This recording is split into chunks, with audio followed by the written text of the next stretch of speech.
Friends, जय हिंद। यदि आपकी नसों में खून नहीं जुनून दौड़ता है तो दिल्ली पुलिस की वर्दी आपके लिए तैयार है।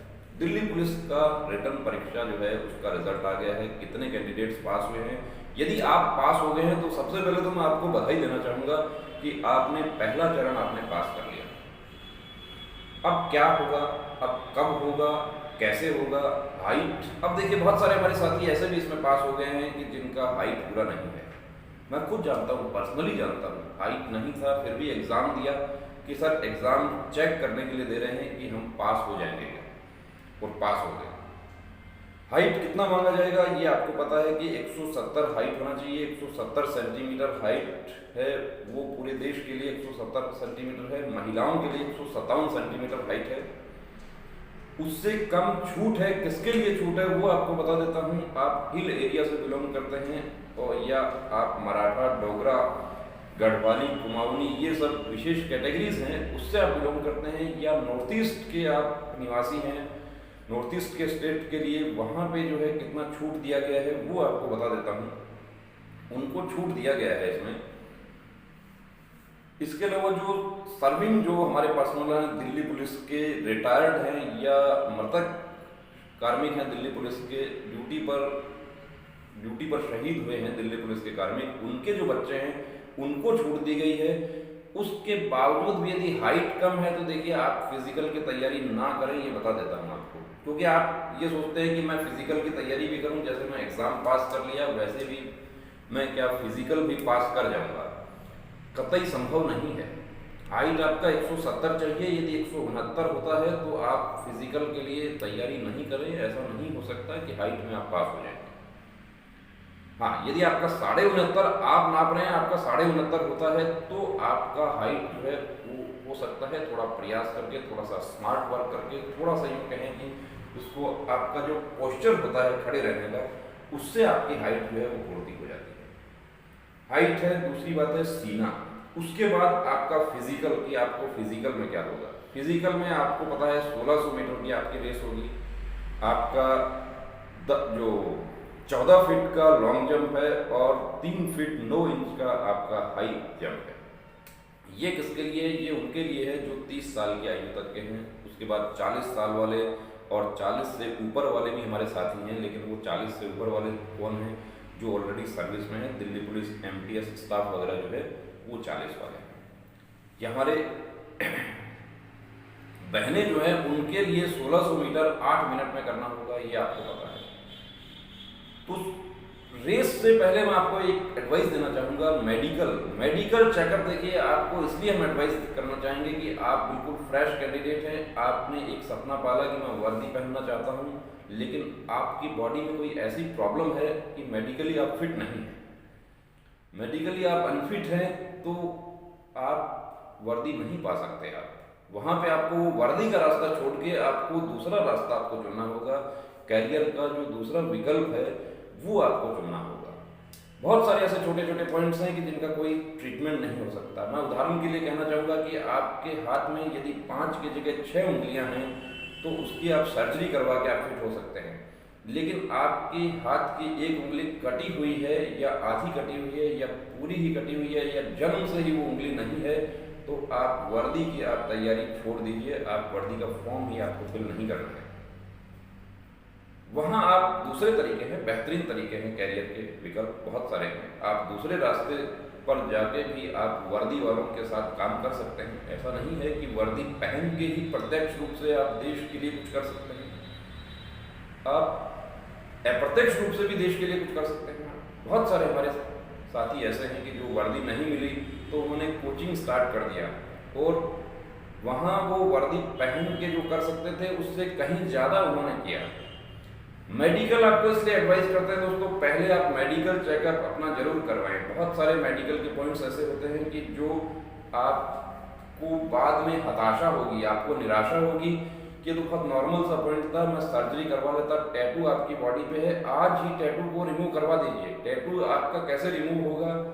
टैटू रिमूव के लिए 2 तरीके हैं उसके, एक तो सर्जरी करवा सकते हैं आप और दूसरा आप उसको लेजर से ट्रीटमेंट करवा सकते हैं। तीसरा तरीका जो होता है देसी जुगाड़ वाला, वो जुगाड़ वाला तरीका नहीं करना है, वरना आपकी सारी मेहनत बेकार हो जाएगी।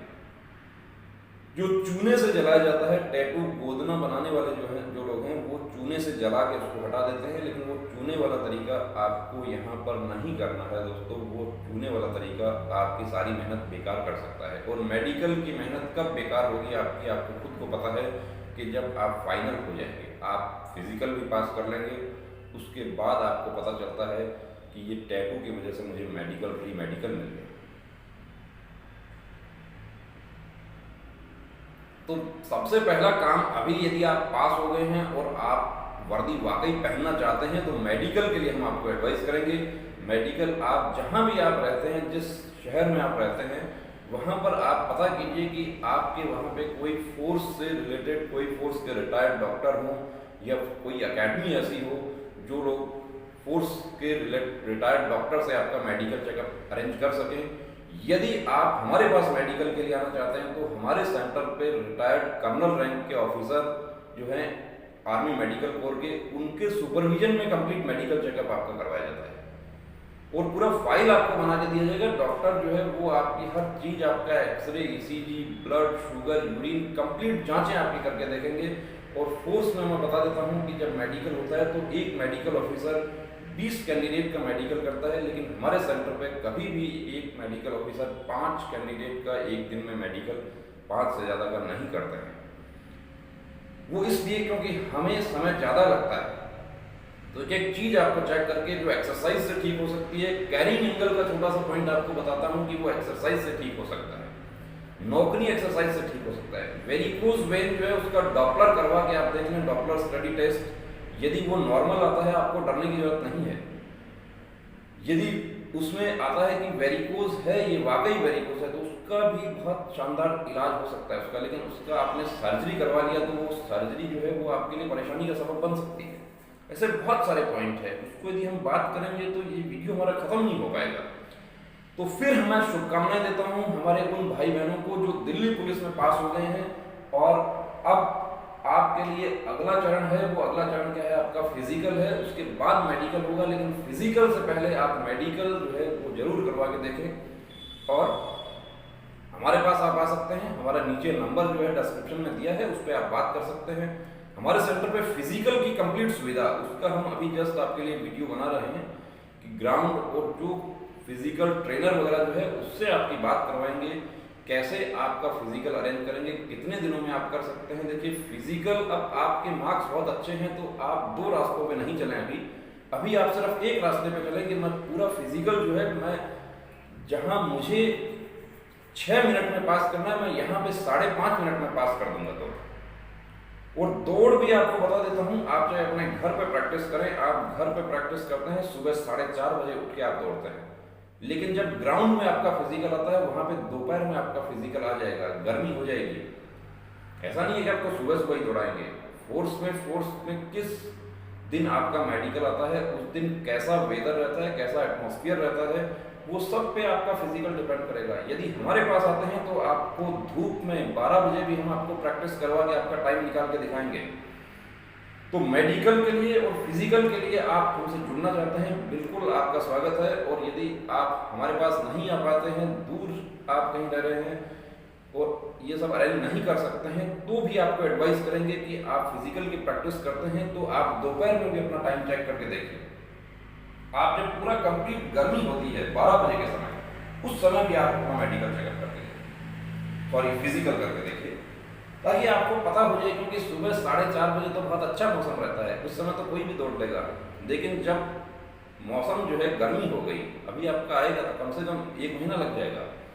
उस 1 महीने में आपको कैसी स्थिति हो जाएगी दिल्ली में, आपका दिल्ली की गर्मी आपको सबको पता है। आप रहने वाले हैं शिमला के और दौड़ होगी दिल्ली में, तो वो एटमॉस्फेयर आपको चाहिए कि उसमें मैं दौड़ सकता हूँ। आप श्रीनगर में रह रहे हैं, वहाँ तो बहुत अच्छा सुहावना मौसम है, लेकिन दिल्ली में गर्मी कैसी है आपको पता है। आप नॉर्थ ईस्ट से हैं, आप दक्षिण भारत से हैं, कहीं से भी हैं, तो आपको दौड़ की प्रैक्टिस उसी प्रकार की आपको रखनी होगी जैसा आपको, क्योंकि हमने बहुत बार देखा है कि सर मैं सिर्फ इसलिए फेल हो गया कि दौड़ जो है वो 10 बजे दौड़ आ गई, मुझे तो धूप में दौड़ने का अभ्यास नहीं था। तो धूप में, बारिश में, किसी दिन बारिश होती है उस दिन बारिश में भी दौड़ करके देखिए, ताकि आपको, यदि आपका फिजिकल जिस दिन है उस दिन बारिश आ जाए तो आपको ऐसा नहीं लगे कि मैं बारिश में नहीं दौड़ सकता। 1600 की प्रैक्टिस जो है आप 1800 की करके देखिए, ताकि आपको दोस्तों तो आपका वहां पे कम हो जाएगा। आप 2 किलो वेट जो है वो वेट कफ आप बांध के दौड़िए, आपको वो वेट आप उतार देंगे, आपको बिल्कुल से हल्का लगेगा। ये सब बहुत सारी छोटी छोटी चीजें हैं कि उससे हम देखिए वर्दी का जो हमारा रास्ता है उसमें बाधाएं बहुत हैं, लेकिन उस बाधाओं को हम पार करके ही हम वर्दी का जो रास्ता है वहां वर्दी तक हम पहुंच सकते हैं और मंजिल पर हमें पहुंचना है। तो अब रुकना नहीं, अब थमना नहीं, अब ठानना है, वर्दी को हर हाल में पाना है। जय